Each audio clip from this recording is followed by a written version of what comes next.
अंधा प्रेम, प्यार और धोखा उम्र के किसी भी पड़ाव पर हो सकता है। रो देने वाली एक प्रेम कहानी। अनन्या अपने माँ बाप की इकलौती लड़की थी। उसके माँ बाप ने उसे बड़े लाड प्यार से पाला था। वे चाहते थे कि अनन्या पढ़ लिख कर बड़ी अफसर बने, जिससे उसके सिर से गरीबी का कलंक मिट जाए।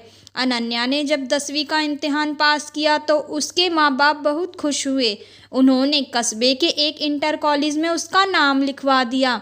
इंटर कॉलेज उसके घर से थोड़ी दूर पर था, इसलिए उसके माँ बाप ने किसी तरह पैसों का जुगाड़ करके उसे एक पुरानी साइकिल भी दिला दी, जिससे अनन्या को स्कूल जाने में परेशानी ना हो। अनन्या जब साइकिल पर बैठकर स्कूल जाती तो उसे अच्छा लगता, जैसे वह आसमान में उड़ रही हो। यह उसका बहुत पुराना सपना भी था, जो उसके माँ बाप की वजह से पूरा हुआ था। इसलिए वह रोज समय से स्कूल पहुंच जाती और मन लगाकर पढ़ाई करती। लेकिन एक दिन अनन्या की जिंदगी में एक नया मोड़ आया। दोपहर का समय था। स्कूल से छुट्टी होने पर उसने अपनी साइकिल ली और घर की ओर चल पड़ी। लेकिन अभी वह थोड़ी दूर ही पहुंची थी कि पीछे से आती एक बाइक उसके बगल से गुजरी। बाइक को जो लड़का चला रहा था वह लड़का हम उम्र ही था। लड़के ने थोड़ा आगे जाकर अपनी बाइक रोक दी और अनन्या को रुकने को इशारा किया। अनन्या उस लड़के को अक्सर रास्ते में देखा करती थी। जब भी वह स्कूल जाती या आती और स्कूल से आते जाते समय वह लड़का सड़क के किनारे खड़ा उसे निहारा करता था। शुरू में उसे देखकर अनन्या को बहुत गुस्सा आता था, लेकिन धीरे धीरे वह उसे अच्छा लगने लगा था। इस तरह से रास्ते में रोके जाने से अनन्या घबरा सी गई। पहले उसका मन हुआ कि वह अपनी साइकिल आगे बढ़ा दे, लेकिन फिर ना जाने क्या सोचकर उसने अपनी साइकिल में ब्रेक लगा दिया। वह लड़का अनन्या के पास आ गया और धीरे धीरे से बोला, मेरा नाम सुमित है। मैं रोज आपको स्कूल आते जाते हुए देखता हूँ। अगर आप बुरा ना माने तो मैं आपसे कुछ कहना चाहता हूँ। अनन्या ने कहा, क्या?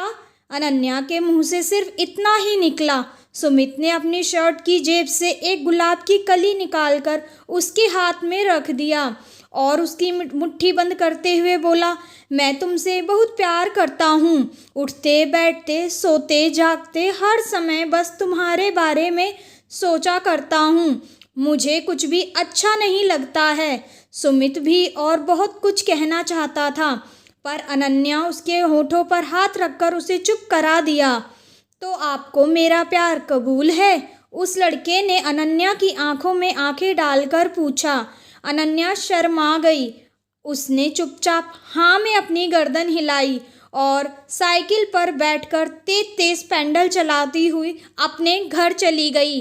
इस तरह अनन्या और सुमित में बातचीत की शुरुआत हो गई। सुमित अब आए दिन उसके लिए कोई ना कोई गिफ्ट लाता और उसके लिए जीने मरने की कस्में खाता। सुमित के प्यार भरी बातें, दिखाए गए ख्वाबों की बातें सुनकर अनन्या सपनों की दुनिया में खो जाती। ऐसे ही अनन्या और सुमित का मिलना जुलना अब महीनों से हफ्तों और हफ्तों से रोज में बदल गया।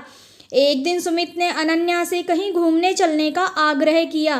पहले तो अनन्या ने हल्का सा ना नुकुर किया, फिर सुमित ने अपनी कसम दी और सुमित के यह कहने पर कि तुम नहीं आई तो मैं समझूंगा कि तुम मुझसे प्यार नहीं करती। ऐसा सुनकर अनन्या ने फिर मिलने को तैयार हो गई। सुमित के द्वारा दिखाए गए ख्वाब की दुनिया में उस दिन अनन्या बहुत खुश थी। वह तय समय पर उस जगह पहुंच गई जहां पर सुमित ने उससे मिलने के लिए कहा था। सुमित ने अनन्या की साइकिल को एक दोस्त की दुकान पर खड़ी कर दी और अनन्या को बाइक पर बैठाकर चल पड़ा। सुमित अनन्या को लेकर नदी के पास पहुंचा। वहां पर उसने अपनी बाइक खड़ी कर दी और दोनों लोग घास पर बैठकर बातें करने लगे। धीरे धीरे अनन्या पर सुमित के प्यार का नशा बढ़ता चला गया। शायद वह सुमित के मन की बात को समझ नहीं पाई, इसलिए उसने अपने आप को सुमित को सौंप दिया।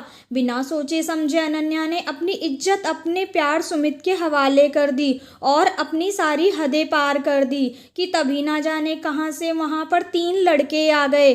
उन्हें देखकर अनन्या हक्का बक्का रह गई और जल्दी जल्दी अपने आप को सही करने लगी। यह देखकर लड़के ने उसका हाथ पकड़ लिया और अपने पास घसीटता हुआ बोला, इतनी भी क्या जल्दी है, हम भी तो हैं तुम्हारे दीवाने, थोड़ा हमारा भी मनोरंजन कर दो।